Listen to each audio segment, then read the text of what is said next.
আসসালামু আলাইকুম রহমতুল্লাহি আবরাকাতু। বন্ধুগণ, আমরা গ্রামগঞ্জে থাকি। বর্তমান সমাজের মানুষের অবস্থা কত ভয়ঙ্কর এটা আমরা বুঝতে পারি। সমাজের দাওয়াতি কাজের লোক নেই, যে যার কর্ম নিয়ে ব্যস্ত।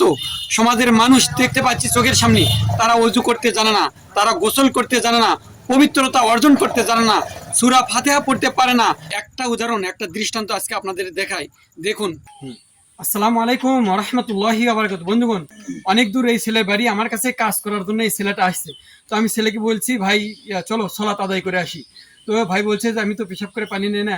তো দেখুন বন্ধুগণ, আমাদের সমাজের মানুষকে এগুলি কে জানাবে? সুনানি ইবনু মাজা 348 নম্বর হাদিস, যে রাসূল সাল্লাল্লাহু আলাইহি ওয়াসাল্লাম বলেছেন যে তোমরা পেশাব থেকে সতর্কতা অবলম্বন করো, কারণ অধিকাংশ কবরে এই কারণে আযাব হয়ে থাকে। এই ছেলেটা জানতো না, পেশাব থেকে পবিত্রতা অর্জন না করার কারণে কবরে আযাব হবে। এই ছেলেটাকে আমি জানালাম, মানে ইতিপূর্বে সে জানেনি। তুমি কি জানতে এই জিনিসটা? না, আমি আপনার কাছ থেকে এই জিনিসটা আজ প্রথম জানলাম। মানুষ জানে না। দেখেন, আমি দাওয়াত দেই, মানুষ আমাকে কটাক্ষ করে, আমার মানুষ হয়ে কেন দাওয়াত দিবে? তো সমাজের মানুষকে কে জানাবে এগুলি? আমি কোনো ভুল জিনিস মানুষকে আমি জানাবো না, সঠিক জিনিস আমি শিওর হয়ে, 100% শিওর হয়ে, সঠিক জিনিস যেটা, সেটা যদি আমি কাউকে জানিয়ে দেই, সেটা কি কোনো দোষ আছে? কামার হই কুমার হই, তাতে সমস্যা কি? আল্লাহ যেন সমাজের মানুষদেরকে সঠিক জিনিসটা জানানোর তৌফিক দান করেন, আমিন।